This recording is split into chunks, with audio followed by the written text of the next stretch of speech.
गुरुजी हमारी 20 साल शादी हो गई। हमारे पति ने दूसरी लेडीज से सम्मत बना लिया। हमारे 2 बच्चे हैं, एक बेटा एक बेटी। अब इस उम्र में हम कहाँ जाएं? जब जाते हैं हमको 4 बार चले गए, हमको धक्के दे के घर से बाहर निकाल देता है। तो पति आपका उसी औरत के संग रहता है? उसी के साथ रहता है गुरुजी। तो वो औरत कहाँ की है, कौन है? वो मथुरा की है गुरुजी। तो कब से रह रहे हैं पति उसके साथ? 2 साल हो गई गुरुजी। तो आप उस महिला को समझाओ कि तू क्यों मेरा घर बर्बाद कर रही है। समझा दिया, सास ने भी बोला, ननद ने भी बोला, तो सबने मिल करके ने मेरे को आरोप लगाया है और मेरे को मारा है। मतलब ननद और सास चाहती हैं कि उसके साथ चक्कर चलता रहे? चाहती हैं वे। तो आप जाओ और उस महिला के 3-4 दांत तोड़ो। उस डायन को तुम जाके सबक सिखाओ। गुरुजी मैं कमजोर हूँ ना, इसलिए मेरे को नहीं पीट पाएगी वो। तो आप नहीं पीट पाओगी? नहीं तो पीट पहले खा पी के तगड़ी हो जाओ। मेरे पापा नहीं है गुरुजी, मम्मी है बड़ी बूढ़ी, मेरे पियर बारे कोई नहीं है। मेरे को पता नहीं था, मैं तो अनपढ़ थी गुरुजी। मेरी बेटी ने बताई थी।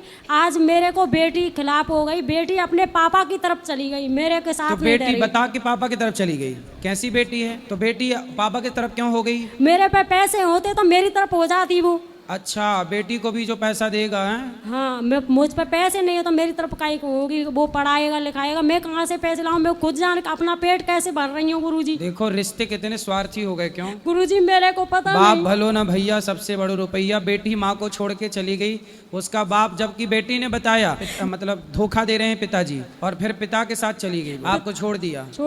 बात भी नहीं करती है जहाँ सकते तो। क्यों बात नहीं कर रही है? बात नहीं कर रही, ना बेटा ना बेटी, कोई भी नहीं कर रहा है। बेटा भी बात नहीं करता?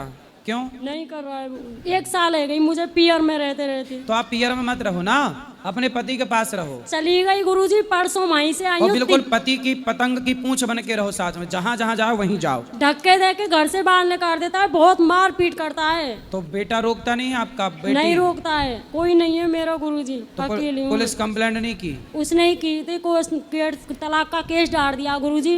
तो पति मेरे ने? हाँ, पति ने। पति आपको तलाक देना चाहते हैं? तलाक देना मैं नहीं देना चाहती, मैं तो अपने बच्चों के साथ रहना चाहती हूँ गुरुजी। पर आपके बच्चे भी तो दल बदलू हैं। बच्चे भी तो उसी की तरफ हो गए गुरुजी। देखो वैसे तो आपके साथ जो हो रहा वो गलत है। आप या तो उस महिला को ठीक ठीक समझाओ, पुलिस कंप्लेंट करो। दूसरा रास्ता ये है कि आप अपने मन को पूरी तरह से भगवान के चरणों में लगाओ। देखो आपने अपने बेटे को भी देख लिया कि वो भी स्वार्थी है, बेटी को भी देख लिया कि वो भी स्वार्थी है, पति को भी देख लिया।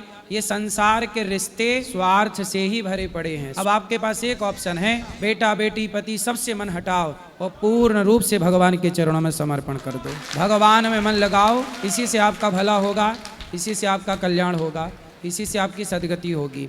ये संसार के भोग विलास में जो पड़े हैं ये उलझ के अपना नाश ही करेंगे। कल्याण सबका भगवान ही करते हैं।